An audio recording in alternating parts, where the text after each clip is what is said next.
अस्सलाम वालेकुम टुवाल संगत, क्या हाल है जनाब? ठीक ठाक हो? उम्मीद करें सारे बहना बिरा ठीक ठाक हो। अल्लाह पाक सारे बिरावां दे माल जान इज़्ज़त आबरू हर शे दी हिफाजत फरमाए तो अल्लाह पाक सारे मुसलमानों दी बच्चियां दे नसीब अच्छे फरमाए। अच्छा जनाब, माशाअल्लाह बिलादरी पहुँच आया जानवरों कोलू। जानवर जनाब देखो हूँ अल्लाह खलो गए, इतनी तलखी करें पैन, चेक करो। हल के सिंधड़ तलखी करें पई है, ये देखो वो खलो गई, ये यार खलोता है। उस तो इलावा जनाब इधे कोई जानवर चरदे वदन, इधे जानवरों की धुर धर भी कोनी, जानवर ही जानवर हैं। बकरियां ते भेड़ा टोटल। उधे एक फौजी खलोता है, एक फौजी ये खलोता है, एक दो फौजी वो सामने खलोते हैं, नाल मझी चरदियाँ वदियां ते माल ही चरदे वदन। ते मैं अज तुहानू एक जोगी का बच्चा दिखवाना है। खिचियां दी भेड़ अपने जोगी तो क्रॉस थी हुई आई, ते बच्चा दिखवाना मैं तुहानू कक्का। चेक करो जी, ये अपने जोगी का पुत्र है माशाअल्लाह, बड़ा सोहने भारे फेस दे विच एक को सिर्फ होंठ दे निशान है। ते ये खिचियां दा जनाब, खिचियां दा ले लै, खिचियां दा वो परला भी ले ला खिचियां दे। बल्कि ये जेडे ले लैन इस जेडे त्राए भेड़ ने डिलीवर किए हैं तो ये वो ले लैन। ये एक इन्हां दा निक्कर आ गया तो बकाया दो ले ले वधिया। तो उस तो इलावा जनाब इस लेले की खूबसूरती चेक करो माशाअल्लाह, ये अपने जोगी का पुत्र है। उस तो बाद डोडी ठीक चरदी वधी है, ये लाखी ठीक चरदी वधी है। ये अच्छा जेड़ियां दी कटाई करेंदे पे ना वो जानवर मैनू लगता है कोई तलखी घट करेंदे पैन, तो कटिंग जनाब साड़ी जारी है। इस लेली लाखी की कल की है, तो हल्के इन्हों का टाइम कौन है कटिंग का, इस गर्मी की वजह तो मैं शुरू कर दी है। ये अपनी सिंधड़ियाँ वधियां, ये भोली, ये जानवर सही ग्रेडिंग करेंदे वधन। उस तो बाद जी भेड़ ने त्राए बच्चे डिलीवर किए, सब तो पहले मैं दीदार करो इस भेड़ का। इस भेड़ ने त्राए बच्चे डिलीवर किए और 6 दंद आई तो रिपीटर भेड़ आई। तो कुदरत की गल है एक दफ़ा क्रॉस थी आई जोगी कोलू, और इस भेड़ ने बच्चे डिलीवर किए त्राए। ठीक है, तीनों मेल डिलीवर किए और तीनों माशाअल्लाह हयात हैं, बिल्कुल फिट फाट हैं, तो बिल्कुल ठीक खैर खरीयत नाल पल गए। तो ये जगह है जनाब टोटल 1 एकड़, और 1 एकड़ के तुम माल ही चेक करो कितना माल है। ये देखो हर पास माल ही माल है। खिचियां ही भाई नाल कटिंग शुरू कर दी है।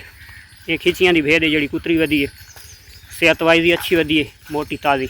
ये हमारा भतीजा चेक करो माशाल्लाह नमाज़ पढ़ रहा है। अल्लाह पाक इसकी ये नमाज कबूल फरमाए और आने वाली और नमाज़ें पढ़ने की तौफीक अता फरमाए। देखो यारो कितना चारा है, उस दे बावजूद जानवर देखो ऐसा ऐसा खांदे वदन। हालांकि आई तो कुछ दिहाड़े पहले चारा इतना नहीं होंदा, लेकिन जड़ा तो जानवर इतना शौक दे नाल चरदे हैं खाने हैं जिसका कोई हिसाब नहीं। तो आई देखो इन्होंने कोई रूह नाल सही चरदे भी कौन वधे, रूह नाल खांदे नहीं वधे। जैनू अल्लाह हुसन देवे। इसे बकरी का ये बच्चा परला पठोरा, अल्लाह की ज़ात ऐसी जिंदगी करे। हुण जनाब मैं व्यू करांदा पिया अपने दोस्तां नूं थली ब्रीड का। ये जनाब ले लिए थली नस्ल की, तो यानी कि थोड़ी बहुत क्रॉस तो है। फेस क्वालिटी भी अच्छी है, नाब बहुत मोटी रखेंदी है और लेंथ देखो बहुत खूबसूरत लेंथ दे विच है। तो ये पता नहीं है किहड़े वाने शायद प्रैगनेंट होवे। तो ये इस परली भेड़ दी थी ये जी वैंदी पई है, उसकी अपनी लेंथ बहुत अच्छी है, लेली की भी लेंथ अच्छी है। सिर्फ लेली दी चे नुक्स है कि पूछ वाल देखो एक साइड तो फिर होया भी है तो टुंडा भी है। ये भेड़ चेक करो जी, भारे फेस दे विच देसी कजली। अच्छा खिची भी रगड़ के कुतरी आने तो मकसद है कि सानू भी बिल्कुल भेड़ा रगड़ के ही कुतरियाँ ओए तिल्ला नीचे भेड़ा सुभान। उस तो बाद मैं हुण व्यू करवांदा पिया अपने दोस्तां नूं सिंधी लेले दा। ये जनाब सिंधी लेला है, फेस देखो माशाअल्लाह कियां तोत्यार बनाया। ये वो लेला है कि जेड़ा लेला असां सिंधी चू घिन के आया से, तो इत्थे खिचियां सादे ते हमला कर गए भाई ये लेला सानू दे चा। तो ये लेला मेरे को 40,000 दी उस टाइम चाया आई।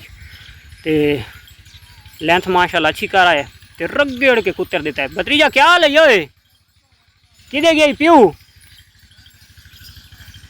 माल ना लाया है? अच्छा ये चेक करो जी, ये भल के नग पूरा थी हुआ है। ये केड़ी बलां वधी है शहजादा लगा है, तू ही खाना खिलाता है, वेरी गुड। ये छोटी दुनिया खानी वधी है। प्याज हुण चरसे नौ हाँ हुण कोई सूरज गरूब थीवण लग गया वो सूरज वात निकल आया असां उहदे घर काम लगा पिया आई तो सूरज बिल्कुल गरूब थी गया तो मिस्त्री जल्ले लगे गए तो निकल जाए सूरज की वात निकल आए। ये अपनी सिंधी माशाअल्लाह ये सिंधी का बच्चा भी लगा गया जो सिंधी लेला अपने को जमा वधाई तो वह भी ज़बरदस्ती साढ़े को चाया गया क्योंकि साढ़े दोस्त खासकर सोशल मीडिया वाले पुछते तो काफ़ी वध्या लेकिन किस्मत की गल जैसे नसीब के होवे वो अपने घर के ही गए और इस भेड़ का बच्चा साढ़े को 40,000 रुपये के आया गया। सोशल मीडिया तो अगर मैं वीडियो लावा तो कई दोस्त 35-36 वाले वधे होवे लेकिन 40 का इज्जत नाल ते ज़बरदस्ती चा खड़े ने। ये माशाल्लाह ससी चढ़दी वधी है ये अपनी लाखी परली सिंधेल ये अपनी नानी इसनू हम पुत्तर तो माशाल्लाह देखो ना म्याऊ ये जोगी दी धी है जोगी दियाँ सारे को हुण माशाल्लाह 4 ले लियाँ 3 तो 4 ले लियाँ इंशाल्लाह ये राला सन ये जड़ियाँ पहली ब्रीड दी जोगी ले लियाँ दित्तियां तो ये वो वालियाँ ले लियाँ और माशाल्लाह इन्होंने फेस भी अच्छे और ये बनसन भी अच्छियाँ इंशाल्लाह अग्गां वत गल वत नसीबां दी। ये जनाब अज मैं बड़े अरसे तो बाद अपने दोस्तों दिखवाना पिया अपनी ढरबिल जी हम जाई वधी सुल्तान तो ये वो ढरबिल है जी 56,000 रुपये की असां परचेज करके आंदी आई थल तो और जी बिल्कुल मुक्की हो जाई। ओहो खैर चाचा खैर चाचा अल्हम्दुलिल्लाह। तो इस माशाल्लाह वो बच्चा असां दिता आई भाई फरूक नू ओ भाई फरूक कसो वाल आई मैंने शाक पौंदा चीचा वतनी तो इसका पुत्र पहला उदे दिता से हुण वत माशाल्लाह इसने सुल्तान डिलीवर किया है। चाचा क्या ले जाओ त्रकड़ा वध है तू नजर तो कौन आना पिया ये मैं हुणे घर तो गया हाँ हुण पढ़ी नमाज पढ़नी है अच्छा जी पढ़नी है हाँ, हाँ। वह पढ़ गए ना जी खड़े आए खैर है शुक्र अल्हम्दुलिल्लाह पढ़ गए जो तू तो देखना सूरज का गरूब थी वनते आ गए जिया जिया म्याऊ ये ले ली दे प्यो ये माशाल्लाह अपनी 5 निशाना दे विच सोहने फेस दे विच जोगी दी है अल्लाह पाक दी जिंदगी करे। हाँ अच्छा सिंधन मार्का तिलों वाले पासे जुड़ गई ने ते तिल इस मौसम का जानवर वास्ते बहुत फायदेमंद चीज़ है क्योंकि इस दे विच बड़ी थिदाई है बड़ी चिकनाहट है तो इन्हें समझ आयल इन्हों के ड्रैक वहदा पी है। तो ये माशाल्लाह सिंधन वारंट कड्डी आंदी सच्ची मैं व्यू करवाना हूँ अपने दोस्तों जड़ियाँ भेड़ां असां न्यू परचेज कीतियां जोड़ा उन्होंने एक दी कल असां कटिंग कर छोड़िए तो दूसरी भेड़ जी है तो वो अजे वधी है सच्ची यार थली दा तो तुहानू मैं व्यू करवाया नहीं लाले मुश्ताक दा थली ये अपनी वधी आबदा परवीन सिंधी इसनू असां भाई ढंगा लवाए खास तौर क्योंकि ये मैं आखे कहें भेड़ नू क्रॉस कर सटे सी ते असां इस कोलू तो क्रॉस करवावणियां नहीं उन्हें अपनी जगह दे उत्ते माशाल्लाह बहुत अच्छी चीज़ है। ये अजे ती खीरा मार्का लाले मुश्ताक वाला ये अपनी भोली ते ये अपनी मिस्टर फिरतू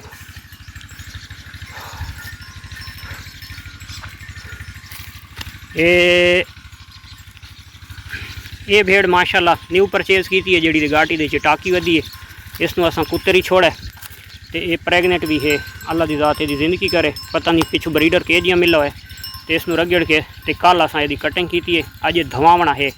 तो एक चीज़ ये भी जेन दे विच रखनी है कि जदा जानवर की कटिंग करनी है तो फॉइल फोर धवावना नहीं यही माशाल्लाह जोगी दी वधी है। उस तो इलावा एक होड़ भेड़ है जी मैं कल परचेज परसों की है इस दे नाल गिन के आया तो वो पता नहीं कि गई है वो गोल गिना तो मैं वो भी अपने दोस्तों को दिखवाना इस दे कान कट्ठे हैं जियां सिंधियां भेड़ां दे होने ते उस दे कान थोड़े चाड़े रखें दी कजले निशाना दे विच वो भेड़ भी मैं अपने दोस्तों को खास कर दिखवाना। ये सारी प्रीति वधी है तो ये प्रीति भी माशाल्लाह क्रॉस थी गई है इसकी वो सामने वाली निक्की ले ली है और ये अल्हम्दुलिल्लाह जोगी को क्रॉस भी हो गई है।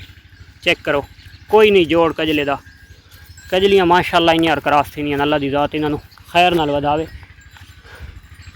भेड़ यारों नहीं पी लगती जोगी वाला बच्चा वत मैन चंगा लगन लग पैंदा। अच्छा मार्का एक भेड़ असां परचेज की है ये आली इस भेड़ की शक्ल तो हालत तो लगता है कि ये बच्चे भी 2 डिलीवर करे सी अग्गां गल्लां वत नसीबां दियां ठीक है क्योंकि अस एक टेवा ला सकते हैं, टेवे की बुनियाद उत्ते तो सानू इसके बच्चे 2 लगते हैं। तो इसकी भी इंशाल्लाह ना कोई टाइम कढ़ के इसकी भी कटिंग करवाने। ये थोड़े दिहाड़ा बाद डिलीवर करवे सी, और ये भी चौगी है, दूसरी भी चौगी है। तो इसकी सेहत तो लगता है कि माशाल्लाह बच्चे 2 ही डिलीवर करे सी। मरका ये हाई आई दी वीडियो, तो तुहानू अज मैं काफ़ी सारे जानवरों का व्यू करवाया, अपना दी भी ते नाल खिच्चियां दे जानवरों का ही। तो वीडियो तो करने इतना ही इख्तिताम, मिलते हैं इंशाल्लाह नेक्स्ट वीडियो। तब तक दीजिएगा इजाज़त, अल्लाह हाफिज़।